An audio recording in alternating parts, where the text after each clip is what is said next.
Assalamualaikum warahmatullahi wabarakatuh. Kita sudah berada di akhir tahun 2021. Tidak terasa waktu begitu cepat berlalu, dan kita bersyukur karena Allah masih memberikan kesempatan kepada kita untuk dapat hidup di dunia ini, untuk menambah bekal-bekal iman dan ketakwaan kita kepada Allah. Karena berapa banyak saudara kita yang di tahun yang lalu masih bersama kita, tetapi di akhir tahun ini sudah banyak yang telah mendahului kita. Dan kita bersyukur karena Allah masih memberikan waktu kepada kita. Di dalam sebuah hadis disebutkan, khairun nas, sebaik-baiknya manusia, man tala umruhu wa hasuna amaluhu, barang siapa yang dipanjangkan umurnya tetap dan baik amalnya. Dan kita mudah-mudahan termasuk daripada yang ini. Allah berikan waktu, dia panjangkan umurnya, dan kita berada di jalan Allah selalu menambah bekal kita. Tetapi sebaliknya, wasyarrun nasi man tala umruhu, tetapi sebaliknya yang seburuk-buruknya manusia yang panjang umurnya, wasa'a amaluhu, tetapi buruk amalnya, tidak mempersiapkan bekalnya untuk akhiratnya. Mudah-mudahan kita semua mendapatkan selalu hidayah dari Allah sehingga selalu menambah bekal-bekal kita.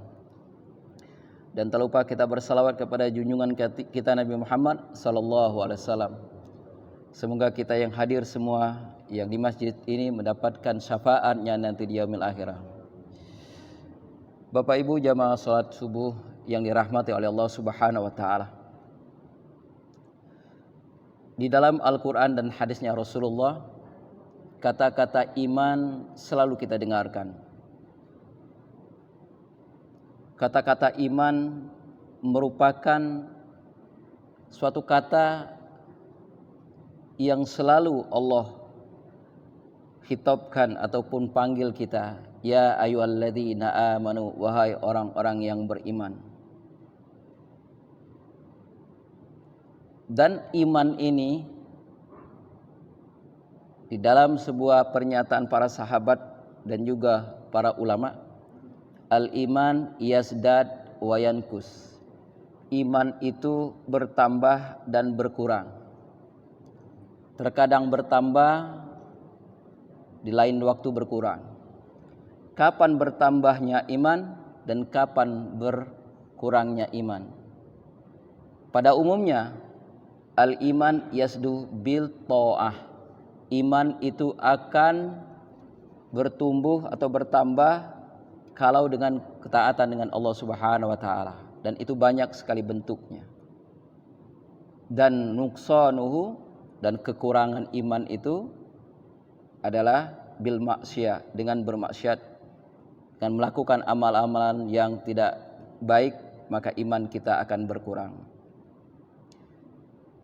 Di dalam sebuah ayat surah Al-Anfal ayat 2 disebutkan, innamal mu'minuna allazina iza dzukirallahu wajilat qulubuhum wa iza tuliyat alaihim ayatuhu zadatuhum imana. Sesungguhnya orang-orang yang beriman, apabila disebut nama Allah, bergetarlah hatinya. Dan apabila dibacakan ayat-ayat Allah, maka bertambahlah imannya. Maka dengan membaca ayat-ayat Allah, qiraatul Al-Quran adalah salah satu sebab iman itu bertambah. Dan suasana kita di pagi hari ini dengan menghadiri majelis-majelis ilmu, majelis-majelis ta'lim, salah satu sarana kita untuk menambah keimanan kita kepada Allah Subhanahu wa taala. Karena di sini kita banyak menyebutkan ayat-ayat Allah, hadis-hadisnya Rasulullah, dan sedikit banyak kita menambah wawasan keilmuan kita, dan mudah-mudahan dengan itu kita bertambahlah keimanan kita kepada Allah Subhanahu wa taala. Maka iman bertambah dengan ketaatan dan berkurang dengan kemaksiatan. Maka pada kajian kita hari ini, kita tidak membahas masalah bagaimana bertambahnya iman, Karena pada umumnya dengan membaca Al-Quran, menghadiri majelis ilmu dan majelis zikir akan bertambah keimanan kita. Dengan ketaatan kita kepada Allah, mendirikan solat, silaturahmi dan bersedekah merupakan bertambahnya keimanan kita. Yang akan kita bahas hari ini, apa saja penyebab iman kita berkurang. Kalau iman kita bertambah, insya Allah ibadah kita itu lebih khusyuk dari sebelumnya. Tetapi sebaliknya, kalau iman kita lagi sedang kurang, jangankan mau khusyuk dalam solatnya, solat pun kadang tertinggal, solat pun kadang dilalaikannya, bahkan dia pun akan lupa waktu solat. Saking sibuknya dengan urusan dunianya, dia lupa dengan waktu solat. Maka ada beberapa sebab yang menjadikan seorang muslim, seorang mukmin imannya berkurang. Kita akan bahas satu persatu, walaupun tidak semuanya akan kita bahas. Yang pertama, penyebab daripada berkurangnya imannya seseorang adalah jauhnya dari nuansa iman. Nuansa iman yaitu lingkungan orang-orang yang beriman, lingkungan orang-orang yang soleh. Maka saya bersyukur Allah takdirkan saya berada di lingkungan bapak-bapak dan ibu-ibu. Karena saya menyaksikan sendiri bapak-bapak, ibu-ibu semangat sekali di dalam belajar, semangat sekali dalam majelis ilmu dan majelis zikir. Solat 5 waktu insya Allah, walaupun masjid ini ya besarnya seperti ini, masih banyak juga orang-orang yang mengisi shop yang ada di masjid ini. Kita lihat banyak di masjid di tempat-tempat yang lain, masjidnya lebih mega dari masjid ini, bahkan lebih besar, tapi shopnya bahkan satu pun tidak, ya setengah pun kadang jarang. Ya terkadang imam makmum yang qomatnya, yang azannya dia juga ada seperti itu. Tetapi alhamdulillah lingkungan seperti ini ya menyebabkan keimanan kita akan bertambah. Tetapi sebaliknya, ketika kita berpindah ke tempat yang lain, ketika kita jauh dari lingkungan yang penuh keimanan seperti ini, maka kita akan berkurang keimanan kita. Sahabat-sahabat kita yang selama ini bersama-sama kita pergi ke masjid, karena kita sudah berpindah ke tempat yang lain, tidak kita temuin lagi. Sehingga lambat laun keimanan kita akan berkurang, yang akhirnya memedamkan, ya, menghilangkan ketaatan kita kepada Allah, semangat kita untuk beribadah kepada Allah Subhanahu wa taala. Allah Subhanahu wa taala berfirman, disebutkan dalam surah Al-Hadid ayat 16. Alam ya'ni lil ladzina amanu an tahsha'a qulubuhum li dzikrillah wa ma nazala minal haqq wa la yakunu kal ladzina utul kitab min qabl fatala alaihimul amadu faqasat qulubuhum wa katsirun minhum fasikun. Belumlah datang waktu bagi orang-orang yang beriman untuk tunduk hati mereka mengingat Allah dan kepada kebenaran yang telah turun kepada mereka. Dan janganlah mereka seperti orang-orang yang sebelumnya telah diturunkan Alkitab kepadanya, maksudnya kaumnya orang Nasrani dan kaumnya Yahudi. Kemudian berlalulah masa yang panjang atas mereka, lalu hati mereka menjadi keras. Dan kebanyakan di antara mereka adalah orang-orang yang fasik. Artinya, mereka karena tidak ada sahabat yang mengajak mereka untuk taat kepada Allah, yang tidak mengajak mereka untuk pergi mengaji ataupun belajar ilmu, akhirnya waktu yang lama yang dia lalui akan menghilangkan keimanan di dalam hatinya, dan akhirnya hatinya menjadi keras dan susah untuk menerima kebenaran. Oleh karena itu, majelis-majelis seperti ini bagi orang-orang yang anti dengan Islam sangat-sangat ya ingin mereka bubarkan. Kenapa? Ketika kita ada COVID-19 kemarin, ya, banyak majelis-majelis ilmu, majelis-majelis zikir, ya, tidak mengadakan aktivitasnya, alasan takut dengan corona. Padahal kita berada di masjid, lingkungan yang bersih, sebelum masuk kita sudah berwudu. Tetapi kenapa di pasar-pasar tetap ramai? Padahal di sana tempat-tempat yang kotor, banyak orang yang bercampur baur di sana. Karena dia tahu dengan majelis ilmu dan zikir seperti ini akan menambah keimanan seseorang dan tetap ia patuh kepada Allah Subhanahu wa taala. Itu yang pertama. Orang yang jauh dari nuansa iman ini akan berkuranglah keimanannya. Semoga kita semua ditakdirkan oleh Allah bersama orang-orang yang beriman dan orang-orang yang soleh, sehingga mereka mengajak kita kepada ketaatan kepada Allah Subhanahu wa taala. Itu yang pertama. Yang kedua adalah jauh dari keteladanan yang baik dan jauh dari thalabul ilmi. Ini yang patut kita syukuri. Alhamdulillah masjid ini selalu mengadakan majelis ilmu. Setiap Ahad pagi, setiap malam Jumat ada baca yasinan, dan di malam-malam yang lain mengadakan majelis-majelis ilmu. Ini adalah sarana untuk kita menjaga keimanan kita dan menumbuh kembangkan iman kita. Coba kalau kita perhatikan di tempat-tempat yang lain yang jauh dari majelis ilmu dan majelis zikir, mereka untuk melaksanakan sholat 5 waktu pun agak berat sekali. Bahkan di antara mereka saling bermusuhan, fitnah bertebaran di mana-mana. Sehingga Rasulullah mengatakan, man kharaja fi thalabil ilmi fahuwa fi sabilillah. Barang siapa yang keluar dari rumahnya menuju majelis ilmu, fi thalabil ilmi fahuwa fi sabilillah, maka dia berada di jalan Allah Subhanahu wa taala. Kemudian man salaka tariqan yaltamisu fihi ilman sahalallahu lahu tariqan ilal jannah. Barang siapa yang berjalan yang mana di dalam perjalanannya mencari ilmu, menuntut ilmu, maka Allah mudahkan jalannya menuju surga. Maka sarana kita menuju surga Allah adalah salah satunya thalabul ilmi, mencari ilmu. Tetapi bagaimana kalau tidak ada sarana seperti ini?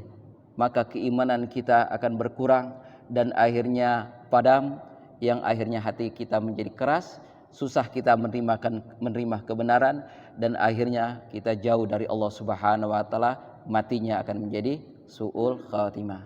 Maka patut kita syukuri lingkungan di sini, ya, majelis ilmu terus berjalan. Dan alhamdulillah kita semua yang ada di sini, ya, selalu diberikan baik dari ustadz yang dari luar ataupun dari lingkungan kita di sini. Mudah-mudahan kita selalu semangat untuk belajar, semangat untuk beribadah, dan iman kita terus bertambah dan diwafatkan dalam keadaan husnul khatimah. Amin. Yang ketiga, apa penyebab dari kurangnya keimanan kita? Adalah tenggelam dalam kesibukan dunia. Kita tahu bahwa dunia ini merupakan ujian. Dunia ini merupakan ladang amal kita untuk bekal kita menuju Allah Subhanahu wa taala.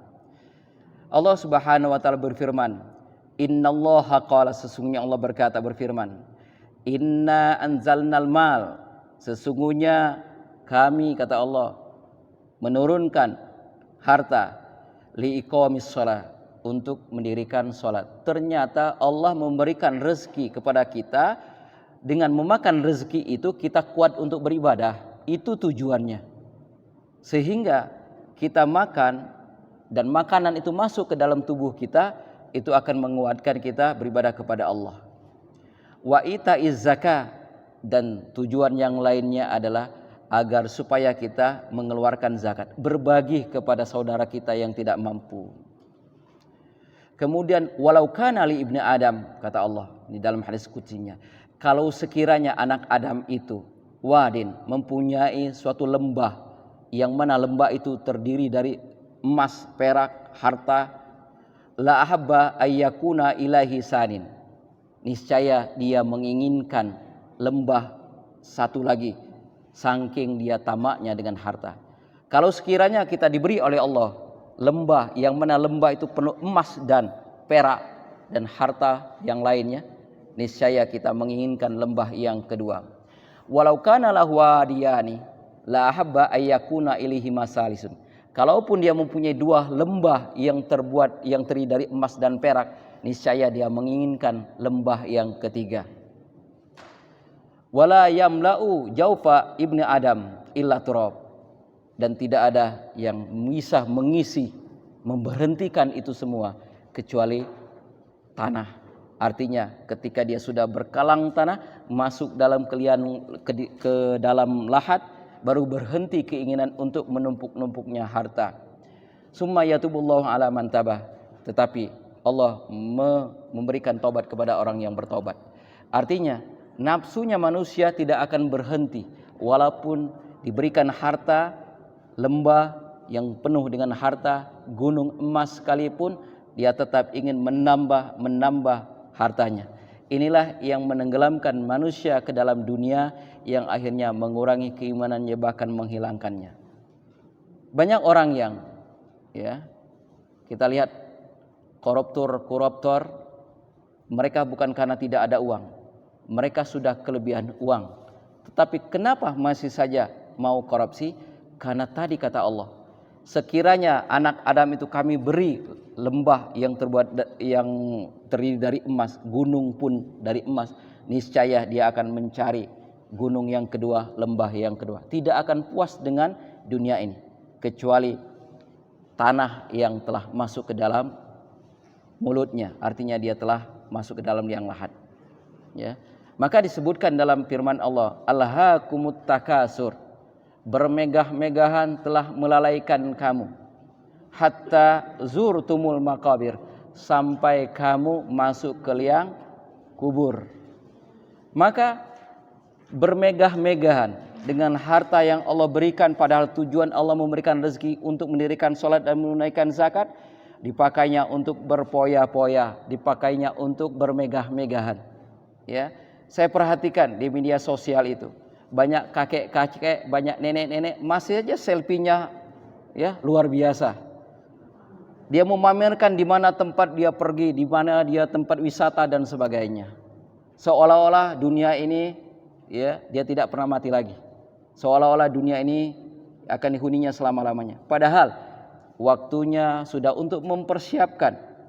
Kalau kita lihat sholat itu dia sudah akan mencapai maghrib. Ya, istilahnya malaikat maut bukan hanya 70 kali mengintainya, mungkin sudah 100 kali. Sehingga apalagi kakek nenek yang sudah tua renta masih melakukan maksiat, sebenarnya malaikat maut itu memohon kepada Allah, ya Allah, aku ingin mencabut nyawanya. Kata Allah, sabar. Ya. Kata Allah, sabar. Biarkanlah sampai dia puas. Setelah dia puas, nanti bagianmu untuk menyiksanya ketika berada di liang lahat. Nah, jangan sampai kita seperti itu. Dengan kesibukan dunia kita yang tidak ada habisnya ini, akhirnya melalaikan kita mengingat Allah, kita lupa dengan Al-Quran, kita lupa dengan masjid, lupa dengan majelis taklim, bahkan lupa dengan diri sendiri, lupa dengan anak istri. Ya. Inilah yang menyebabkan iman kita berkurang. Selanjutnya, yang menyebabkan iman kita berkurang adalah sibuk dengan urusan istri dan anak. Ya. Allah Subhanahu wa taala berfirman, "I'lamu annama amwalukum wa auladukum fitnah wa annallaha indahu ajrun azim." Dan ketahuilah bahwa hartamu dan anak-anakmu hanyalah sebagai cobaan, dan sesungguhnya di sisi Allah lah pahala yang besar. Anak, harta merupakan cobaan. Ya, di dalam surah Al-Munafiqun juga disebutkan, ya ayyuhalladzina amanu, wahai orang-orang yang beriman, la tulhikum amwalakum wala auladukum an zikrillah. Wahai orang-orang yang beriman, janganlah harta-hartamu dan anak-anakmu melalaikan kamu dari mengingat Allah. Famayab al-zalika faulaika humul khasirun. Barang siapa yang melakukan hal yang demikian, maka dia termasuk orang-orang yang merugi. Jadi harta dan anak ini akan melalaikan kita dari mengingat Allah, melalaikan kita dari beribadah kepada Allah, melalaikan kita untuk thalabul ilmi, menambah ilmu kita, yang akhirnya mengurangi keimanan kita, bahkan bisa menghabiskan keimanan kita sehingga hati kita menjadi keras, jauh dari hidayah Allah Subhanahu wa taala. Ya, di ayat yang lain Allah sebutkan di dalam Al Imran ayat 14, zuyina linnas, ya, Manusia itu dihiasi kata Allah, hubbus sahawati minan nisa, kecintaan kepada perempuan, ya, minan nisa wal banin, dan anak-anak, wal qanatiril muqantarah, ya, perhiasan, minaz zahab, dari emas, wal fiddah, perak, wal khaili, yaitu kendaraan, ya, wal musawwamati wal an'am wal hars. Jadi manusia itu dihiasi kecintaan kepada perempuan, bagi laki-laki, bagi wanita kecintaan kepada laki-laki, dan juga kepada perhiasan-perhiasan. Inilah sifat manusia yang Allah berikan kepada kita sebagai manusia, dihiasi dengan itu, kecintaan yang akhirnya melalaikan kita dari mengingat Allah Subhanahu wa taala. Jangan sampai harta kita, anak kita, ya, istri kita melalaikan kita dari mengingat Allah Subhanahu wa taala. Yang selanjutnya adalah panjang angan-angan. Apa itu panjang angan-angan? Disebutkan Allah Subhanahu wa taala berfirman, zarahum ya'kulu wa yatamatta'u wa yulhihimul amal fasawfa ya'lamun. Biarkanlah mereka di dunia ini, ya, makan dan bersenang-senanglah dan dilalaikan oleh angan-angannya, ya, maka kelak mereka akan mengetahui akibat perbuatan mereka. Kita punya angan-angan, kita punya kehendak, kalau saya punya uang, saya begini, punya rumah pun, ya, ingin punya yang lebih, ya, punya mobil pun tidak cukup dengan satu, ingin menambah yang lebih, ya. Inilah angan-angan. Sehingga dengan angan-angan itu dia kejar semua keinginannya, dia kejar impiannya, yang akhirnya dia melalaikan mengingat Allah, dan imannya akan berkurang sehingga hatinya akan menjadi keras. Maka jangan sampai panjang angan-angan ini akan melalaikan kita dari mengingat Allah Subhanahu wa taala. Ali bin Abi Thalib pernah berkata, inna akhwafu ma akhafu alaikum isnatani, kata Ali, yang aku takutkan, ya, di antara yang paling aku takutkan pada kalian ada dua, kata Imam Ali. Yang pertama, ittiba'ul hawa, mengikuti hawa nafsunya. Yang kedua adalah watulul amal, panjang angan-angan, ya. Fa'amma tiba'ul hawa fayasuddu anil haq, karena, ya, hawa nafsu akan menghalangi daripada kebenaran, sedangkan wa amma tulul amal fayunsil akhirah, sedangkan panjang angan-angan akan melupakan akhirat, akan lupa tujuannya diciptakan, akan lupa apa yang dia lakukan di dalam kehidupan dunia ini, ya. Maka diperumpamakan kehidupan kita di dunia itu bagaikan seorang yang berlayar, ya, di suatu kapal, kemudian berhenti sejenak di dalam suatu pulau. Ada 3 kelompok manusia yang berada di pulau ini. Ketika semuanya penghuni kapal turun ke pulau itu. Yang pertama, orang yang tahu tujuan dia berhenti di pulau hanya sementara dan untuk menambah bekal makanan, yang mana bekal makanan ini akan dibawa ke kapalnya sehingga dia bisa menyambung perjalanannya. Inilah orang yang as-sabiqunal awwalun dalam surah Al-Waqiah. Mereka tahu tujuannya sehingga dia memperbanyak bekalnya. Yang kedua adalah orang yang lalai. Orang yang lalai ini adalah orang yang terlupakan, ya, tetapi di akhir hayatnya dia sadar. Nah, inilah orang-orang yang ketika masa mudanya, ya, dihabiskan dengan poya-poya, ya, dan ketika tuanya baru dia sadar. Ketika dia sudah tidak kerja lagi, sudah tidak sibuk lagi di kantor, baru dia ingin pergi ke masjid, baru ingin belajar. Kemana ketika di masa mudanya? Tetapi walaupun demikian patut disyukuri karena masih ada waktu kita untuk sadar diri dan menambah bekal. Nah, na'udzubillah menjadi golongan yang ketiga. Yang mana golongan ketiga ini dia masuk di dalam pulau itu dan menikmati pulau yang indah, makan sekenyang-kenyangnya, akhirnya mereka tertidur di dalam pulau itu, dan ketika kapal sudah akan berangkat baru dia terbangun dari tidurnya. Nah, inilah orang-orang yang terlupakan. Sehingga Allah mengatakan, wala takunu kalladzina nasullah, janganlah kamu seperti orang yang lupa kepada Allah, fa ansahum anfusahum ulaika humul fasikun. Yang mana ketika dia lupa kepada Allah, Allah akan lupakan dia kepada tujuan hidupnya, dan itulah orang-orang yang fasik. Jangan sampai seperti itu.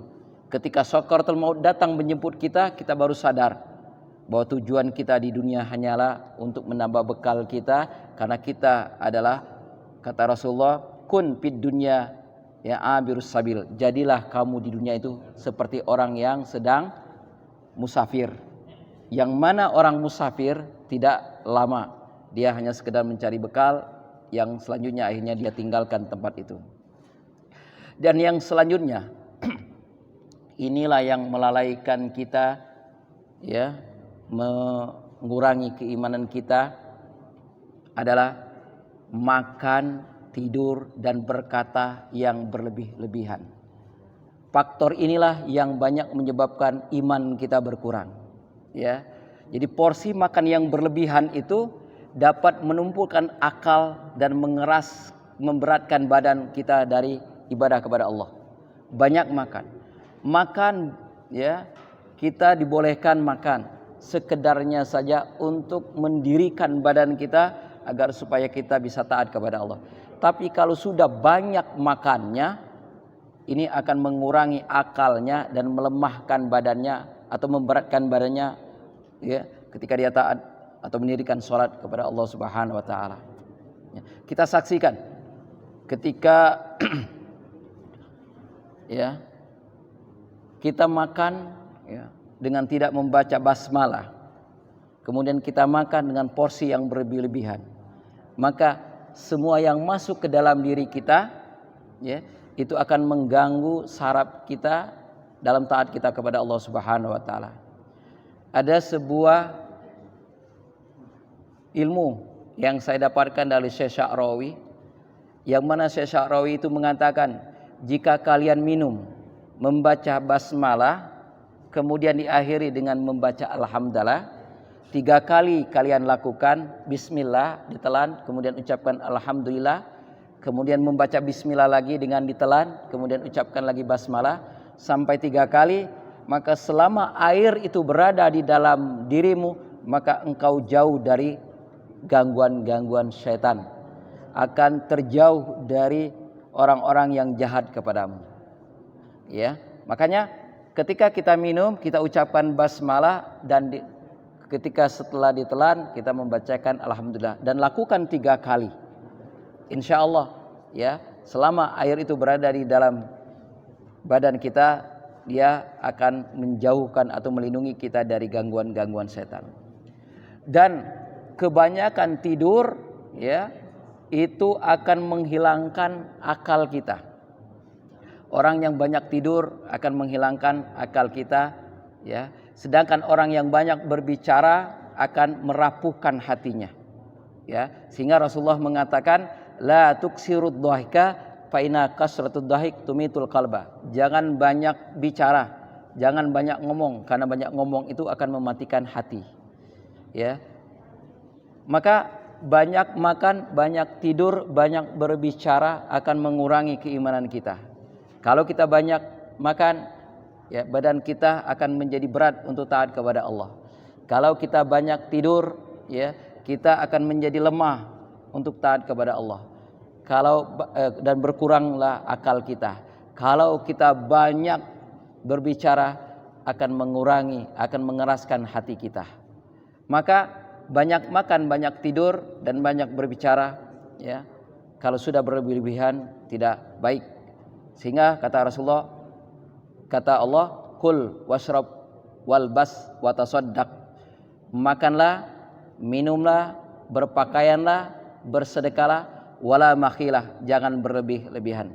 Ya, jangan berlebih-lebihan, karena semua yang berlebihan itu tidak baik.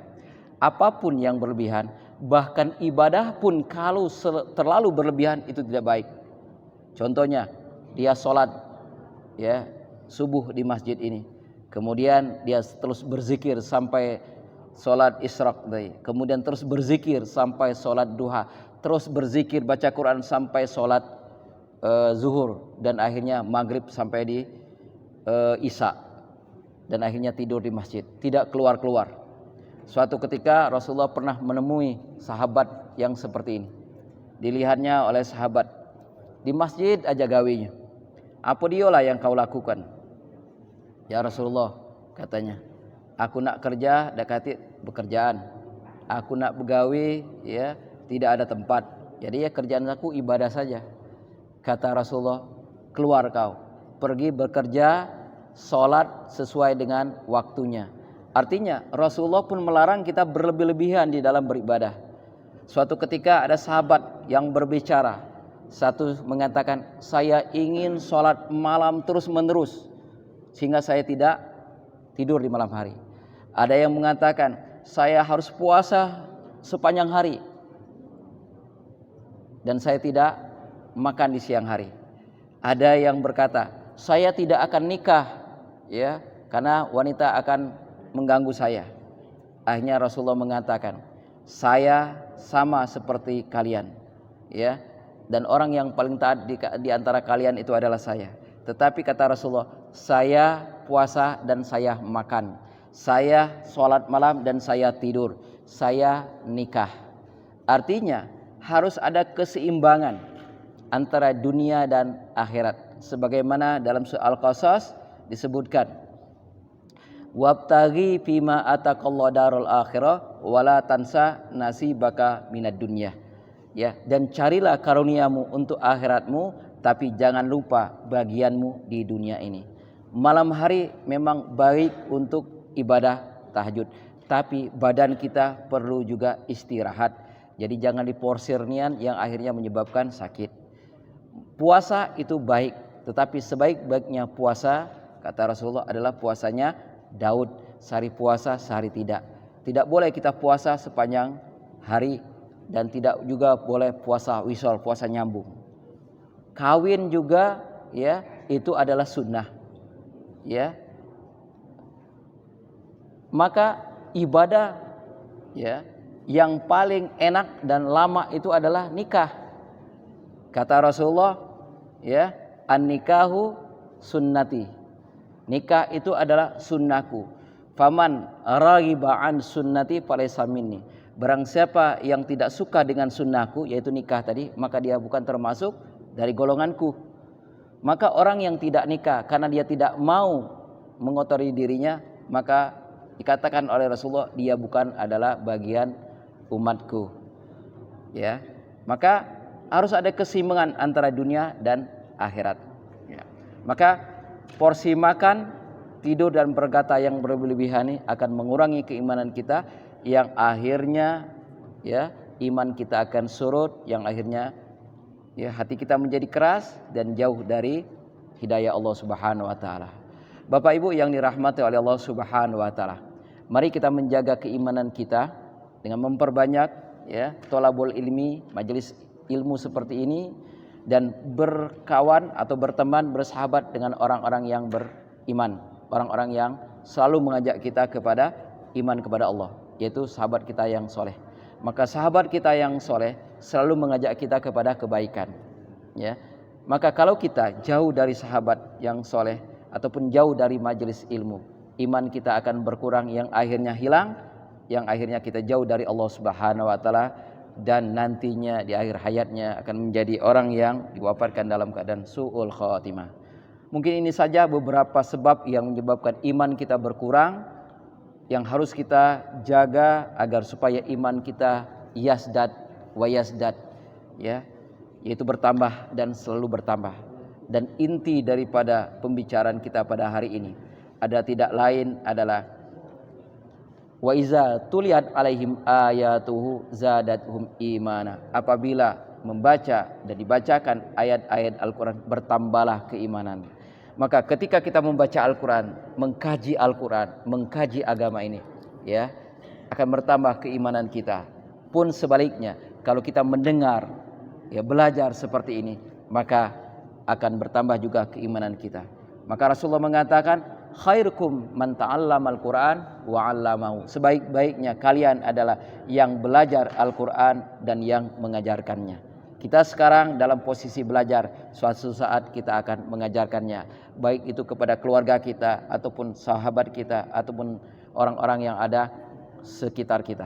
Mudah-mudahan kita semua dapat menjaga keimanan kita dan wafat ya dalam keadaan iman kepada Allah Subhanahu wa taala dalam posisi husnul khatimah. Mungkin ini saja. Ada yang mau bertanya silakan ya tentang masalah iman ataupun di luar masalah yang kita bahas ini. Assalamualaikum warahmatullahi wabarakatuh. Sebelumnya minta maaf karena pertanyaan saya di luar kajian yang saya sampaikan, yaitu ketika kita harus memilih pimpinan di mana ada dua calon pimpinan, yang satu muslim tapi koruptor, yang kedua non muslim tapi jujur, mana yang harus kita pilih? Itu saja, terima kasih. Assalamualaikum warahmatullahi wabarakatuh. Salam. Bagaimana cara kita memilih pemimpin? Dia seorang yang beriman tapi koruptor, ya, dan yang satunya lagi adalah orang yang apa tadi? Non muslim tetapi dia jujur. Pertanyaan kita, ya, kepada orang yang muslim tadi, apakah kita telah jelas-jelas melihat, mendengar ataupun menyaksikan dia sebagai koruptor? Itu yang pertama. Yang kedua, apakah kita telah melihat, menyaksikan dan melihat seorang non-muslim tadi jujur? Ya. Orang beriman saja untuk menjaga kejujuran itu sangat berat sekali, apalagi orang yang tidak beriman. Ya. Mungkin di depan kita dia jujur, di belakang kita ngotai, kata orang Palembang. Ya. Maka jangan percaya kepada orang yang tidak seiman kepada kita. Sehingga Allah melarang kita, janganlah kamu mengambil sahabat, jangan kamu mengangkat pemimpin dari orang-orang yang tidak seiman dengan dirimu. Maka salah satu bentuk keimanan kita adalah memilih pemimpin yang seakidah. Orang yang tidak memilih, ya orang yang memilih pemimpin yang tidak seakidah dengan dia, sama saja dia ikhlas dirinya diceburkan ke dalam api neraka. Jadi walaupun dia seorang yang menurut kita tidak baik, menurut kita nih, ya, tetapi dia seorang yang beriman, maka kita pilihlah orang yang beriman. Karena Rasulullah pun melarang, ada seorang yang beriman, dia melakukan kejahatan, ada sahabat ingin membunuhnya. Kata Rasulullah, apakah dia masih beriman? Apakah dia masih mendirikan sholat? Masih. Jangan, kata Rasulullah. Kecuali kalau dia sudah jelas-jelas keluar dari Islam, kemudian dia meninggalkan sholatnya, boleh kita bunuh. Orang murtad, halal darahnya. Orang yang meninggalkan sholat, ya hukumnya menjadi kafir. Itu semoga menjadi bisa panduan ke depannya Pak nanti. Ya. Ada yang lain? Ayo Pak.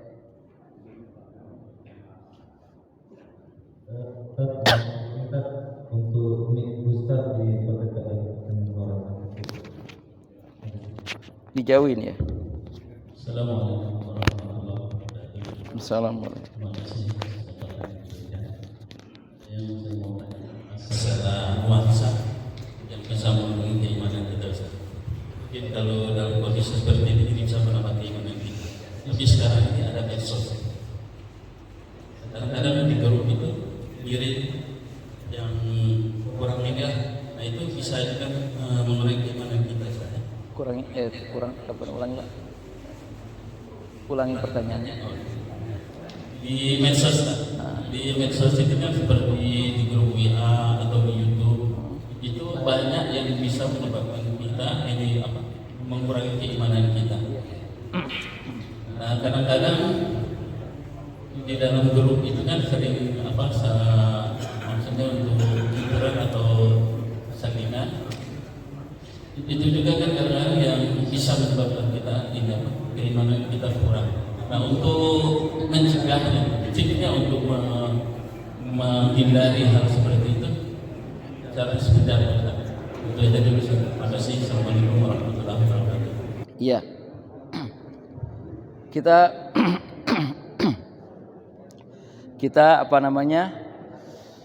bagaimana caranya kita menjaga keimanan kita? Tipsnya ada 5 yang harus kita lakukan. Yang pertama adalah muahadah. Muahadah itu berjanji terhadap diri kita. Ketika kita melihat ataupun menyaksikan baik secara langsung maupun tidak langsung di media sosial misalkan, ketika ada hal-hal yang mengganggu keimanan kita, langsung kita keep, kita hapus. Bila perlu kita keluar daripada grup itu kalau memang grup itu sering membicarakan kata-kata yang kotor. Maaf, banyak ya dari teman-teman ya, yang ngomong seperti ini, apalagi grup alumni misalkan sekolah SD dulu. Ceritanya kalau sudah bicara tentang masalah perempuan itu mulai dia ditambah lagi yang akhirnya ya sampai istrinya pun pernah berpesan kepada saya. Jadi ada suatu majelis, di majelis itu ya saya mengisi pengajian. Dia bilang, "Ustadz, tolong nanti disinggung tentang HP," katanya. Itu suami saya itu kalau sudah bicara dengan grup dia yang alumni dulu, wah apalagi soal masalah wanita itu nggak habis-habis waktunya katanya. Nah, hal-hal seperti itu kalau memang mengganggu keimanan kita, kita berjanji kepada diri kita ya bahwa kita harus menjauhinya. Jadi ada tekad di dalam hati kita untuk menjauhi itu. Itu yang pertama. Yang kedua adalah tips kita agar iman kita selalu naik ya, stabil, yaitu muhasabah. Ya, menghisab diri kita. Kita inilah sudah tua, umur kita sudah ada berapa lagi, ya, bekal kita sudah berapa banyak, tetapi dosa kita selalu menumpuk. Ini menjadi motivasi kita untuk menjauhi hal-hal seperti itu. Yang ketiga adalah muraqabah. Muraqabah itu selalu memperhatikan, ya, apa yang harus ya, aku lakukan, ya, apa yang harus saya tingkatkan ibadah kita. Ya, jadi itu Pak. Jadi ketika dia melihat ada grup-grup kajian misalkan, dia senang sekali memperhatikan itu. Tapi kalau grup-grup yang kurang baik, ya dia tinggalkan. Kemudian muaqabah yang keempat. Muaqabah itu artinya dia menghukum dirinya Pak. Jadi dia punya misalkan, kalau saya terlena dengan kajian ataupun sifat-sifat yang seperti itu, dia akan menghukum pada dirinya, yaitu dia tidak makan, artinya puasa. Dia harus macam-macam lah, yaitu tingkatnya ibadah. Dia harus menghukum dirinya sendiri dan dia harus komitmen dengan apa yang telah dia tentukan. Kalau saya begini, saya harus menjalankan ibadah puasa gitu. Yang kelima adalah mujahadah, dan ini yang berat, yaitu berjuang sungguh-sungguh untuk menjauhinya. Ya, nah dengan 5 ini insya Allah iman kita akan stabil. Itu tipsnya Pak. Oke. Oke, ada yang lain? Ya. Waalaikumsalam warahmatullahi wabarakatuh.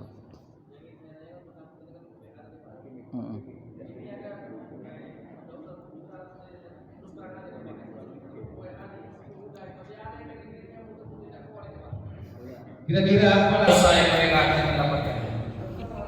Jadi di grup pengajian lah, masih ada yang sering suka mengirim foto-foto yang tak keruan lah ya. Ini bukan yang ini sudah umur sudah tua masih ada. Iya. Kira-kira apalah dosa yang dia dapat? Assalamualaikum warahmatullahi wabarakatuh. Iya, kalau dikatakan inilah yang tak tahu diri kata wong tuh. Ya, tak tahu diri dan lupa diri. Sudah tahu di grup pengajian. Ya, itu tempatnya kita bicarakan tentang masalah amal ibadah. Sudah tahu dia sudah tua, masih saja rajin mengirim hal-hal yang seperti itu. Artinya orang yang sudah tidak tahu diri. Maka inilah dikatakan Allah, wala takunu kalladzina nasullah. Janganlah kamu seperti orang yang lalai mengingat Allah, yang akhirnya Allah akan melupakanmu kepada Allah, yang akhirnya dia lupa dirinya. Maka orang-orang ini disebut fasik namanya. Ulaika humul fasikun. Mereka inilah orang yang fasik. Ya, mungkin KTP-nya adalah seorang muslim, lahir dalam keadaan muslim, ya, kemudian diakekahin, sholatnya mungkin sholat hanya sekedar sholat, tetapi dia masih melakukan amalan-amalan seperti itu, berarti dia termasuk orang yang fasik. Apa itu fasik? Orang yang melakukan dosa-dosa besar, termasuk dosa-dosa besar seperti itu. Maka kita yang sudah tua, yang sudah berumur, sadar dirilah, jangan sampai ya kita Walaupun kita tidak luput daripada hal seperti itu. Saya yakin kullu bani Adam khata', setiap manusia punya kesalahan kata Rasulullah. Tetapi sebaik-baiknya orang yang melakukan kesalahan adalah wa khairul khata'it tawabun. Sebaik-baiknya orang yang melakukan kesalahan adalah orang yang bertobat. Apa itu bertobat? Taba artinya kembali. Orang yang kembali ke jalan Allah, orang yang kembali beribadah kepada Allah dan meninggalkan hal itu. Walaupun itu kembali lagi kepada dia sifat seperti itu, dia bertobat lagi kepada Allah. Allah tidak akan lepas daripada sifat taubatnya, sehingga kita siapapun yang bertobat kepada Allah akan diampuni oleh Allah Subhanahu wa taala. Semoga kita semua yang hadir di sini ya selalu ya mendapatkan hidayah dari Allah Subhanahu wa taala. Ya, kita berdoa kepada Allah Subhanahu wa taala agar lebih pelihara keimanan kita sehingga ketika wafat menghadap Allah dalam keadaan iman dan Islam. A'udzubillahi minasyaitonirrajim. Bismillahirrahmanirrahim.